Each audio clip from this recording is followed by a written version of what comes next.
औज़ुबिल्लाहिमिनश्शैतानिर्रजीम बिस्मिल्लाहिर्रहमानिर्रहीम। नाज़रीन, आप देख रहे हैं प्रोग्राम तलाश। मैं हूँ आपका मेज़बान ज़हीर अब्बास। प्रोग्राम के आगाज़ पर हम्द व सना के बाद दरूद व सलाम इमामुल अंबिया हबीबुल किबरिया सरवर कायनात सरकार दो आलम सल्लल्लाहु अलैहि वसल्लम और उनकी आल पाल अनगिनत लातदाद दरूद व सलाम। आज बात होगी प्रोग्राम तलाश में आज़ाद कश्मीर इंतखाबात में तहरीक इंसाफ ने मैदान मार लिया। गिलगित बल्तिस्तान के बाद आज़ाद कश्मीर के इंतखाबात में भी पाकिस्तान तहरीक इंसाफ ने मैदान मार लिया है और वो किसी इत्तेहाद के बग़ैर ही हुकूमत बनाने की पोजीशन में है। आज़ाद कश्मीर कानून असाज़ असम्बली की और गैर सरकारी नताइज मसूल हो गए हैं। पाकिस्तान तहरीक इंसाफ ने 25 नशिस्तें हासिल करके मैदान मार लिया, जबकि पीपल्स पार्टी ने 11 और मुस्लिम लीग नून ने 6 नशिस्तें हासिल की हैं। इसके अलावा जम्मू कश्मीर पीपल्स पार्टी और मुस्लिम कॉन्फ्रेंस ने भी एक नशिस्त पर कामयाबी हासिल की है, जबकि LA 16 बाग के 4 पोलिंग स्टेशन पर नताइज रोक लिए गए हैं। इलेक्शन कमीशन ने LA 6 बाग के 4 पोलिंग स्टेशन पर तनाज़ा के बाद नताइज रोक लिए गए। इन 4 पोलिंग स्टेशनों पर दोबारा पोलिंग का फ़ैसला आज होगा। इस हल्के के 133 पोलिंग स्टेशनों के गैर हतमी और गैर सरकारी नताइज में PTI के सरदार मीर अकबर को पीपल्स पार्टी के सरदार कमरुज़्ज़मान पर 116 वोटों की बढ़तरी हासिल है। लेकिन यहाँ पर एक और नया मोड़ आ गया। पाकिस्तान मुस्लिम लीग नून की रहनुमा मरियम नवाज़ ने आज़ाद कश्मीर इलेक्शन को धांधली ज़दा करार देते हुए नताइज तस्लीम करने से इनकार कर दिया। ये तो होता ही है मुल्क पाकिस्तान में, एक हारता है एक जीतता है, लेकिन यहाँ क्यों नताइज तस्लीम करने से इनकार हैं? पूरे पाकिस्तान की बल्कि पूरी दुनिया की नज़रें इस आज़ाद कश्मीर इलेक्शन पर थी। लेकिन हुआ क्या? इस इलेक्शन में वो हुआ जो किसी को यकीन न था। आखिरकार पाकिस्तान तहरीक इंसाफ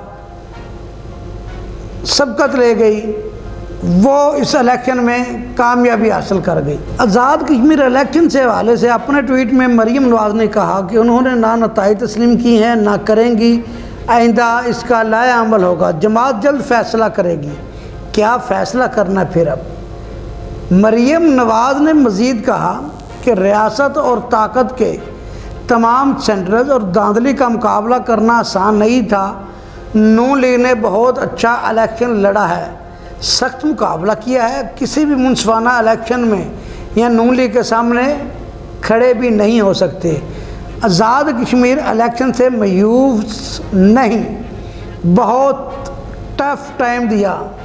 एक तरफ मरियम नवाज़ कह रही है कि धांधली हुई है, दूसरी तरफ वो एक और बयान दे रही हैं कि नून लीग के तमाम वोटरों और वर्कों को उनकी जुर्रत और बहादुरी पर शाबाश देना चाहती हूँ।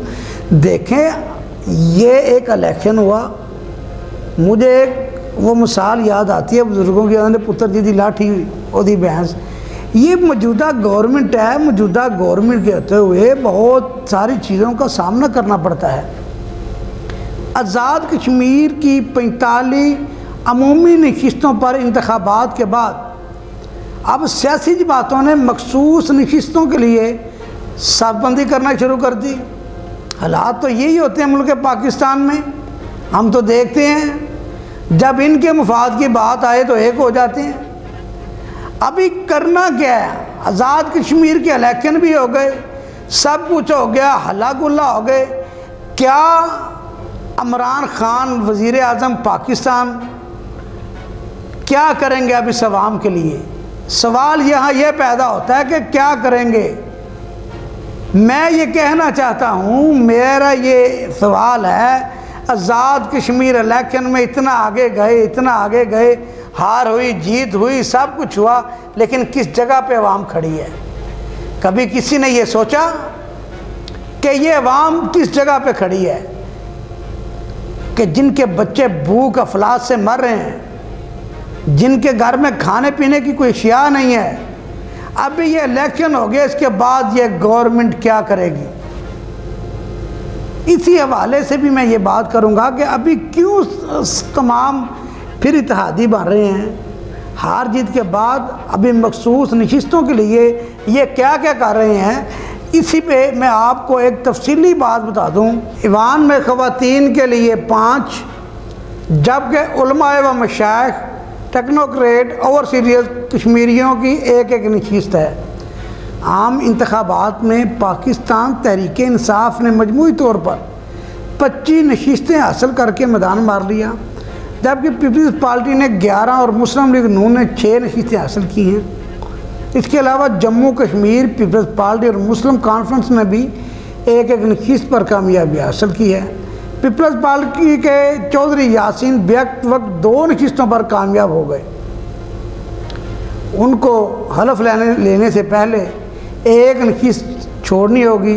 इस तरह ईवान में पीपल्स पार्टी की नुमाइंदगी 11 के बजाय 10 अरकान पर मुश्तमिल होगी। ख़वातीन की 5 नशिस्तों पर इंतखाब के लिए 9 अरकान असम्बली के पैनल बनेंगे। अददी एतबार से PTI ख़वातीन की 3, जबकि पीपल्स पार्टी की कम से कम 1 नशिस्त पर कामयाब हो जाएगी। ख़वातीन 1 नशिस्त पर अगर पीपल्स पार्टी, नून लीग, मुस्लिम कॉन्फ्रेंस और JKP इत्तफाक कर ले तो 1 सीट जीत सकती है। असम्बली में उलमाए, मशाइख, टेक्नोक्रेट और सीरियस कश्मीरियों की एक नशिस्त है, जिन पर पूरा ईवान वोट देगा। इस बात का कोई इम्कान है कि अददी अक्सरियत की बुनियाद पर तहरीक इंसाफ 3 नशिस्तें भी जीत लेगी। अभी सवाल ये पैदा होता है, आज़ाद कश्मीर का इलेक्शन हो गया, आज़ाद कश्मीर के इलेक्शन से पहले अवाम के ऊपर पेट्रोल बम भी गिरा दिया, महंगाई दिन ब दिन बढ़ रही है। अभी ये अरकान असम्बली बन गए, आम इंतखाबात हो गए। आम इंतखाबात आज़ाद कश्मीर होने के बाद अब क्या ईवान में किन किन नुमाइंदगी होगी? क्या उन गरीबों की बात होगी? क्या उन मसाकीन की बात होगी कि जिन लोगों ने फाका कुशी में दिन गुजारे हैं, जो लोग भीख मांगने पर मजबूर हैं और वो भीख भी मांगते हैं तो लोग उनको देते नहीं हैं। हकीकत क्या है? हमने भी हकीकत की तरफ जाना है। इस मुल्क में इलेक्शन खेल कर अवाम को कितनी देर तक बेवकूफ़ बनाओगे? अभी PTI जीत गई, यहाँ नून लीग जीत गई, यहाँ पीपल्स पार्टी जीत गई, यहाँ जमात इस्लामी जीत गई। अभी इस मजाक से भी हमें बाहर जाना होगा। मैं ये कहता हूँ, इस अवाम का सोचें। इस मुल्क की 22 करोड़ अवाम के लिए क्या फ़ैसले करने हैं आपने? क्या इसी तरह ही अवाम को बेवकूफ़ बनाना है? इसी तरह ही कभी जनाब पंजाब के इलेक्शन आ गए, कभी ज़िमनी इंतखाबात आ गए, कभी आज़ाद कश्मीर का इलेक्शन आ गया। अभी ये इलेक्शन ख़त्म हो गए हैं। खुदारा पाकिस्तानी अवाम को सोचो, खुदारा महंगाई पर कंट्रोल करो और मुल्क पाकिस्तान में बसने वालों के लिए कुछ तो करो। अभी आपको इन तमाम सियासी हटदर्मियों से हटकर तमाम सियासी जमातों को एक प्लेटफार्म पे इकट्ठा होना चाहिए। वो किस लिए? गरीब के लिए। यहाँ गरीब के नाम पर वोट तो लिया जाता है, लेकिन गरीबों की जंग नहीं लड़ी जाती। गरीबों के लिए किया कुछ नहीं जाता। दावे किए जाते हैं, जिस तरह आज़ाद कश्मीर के आम इंतखाबात में दावे किए गए। अभी इलेक्शन हो गया है।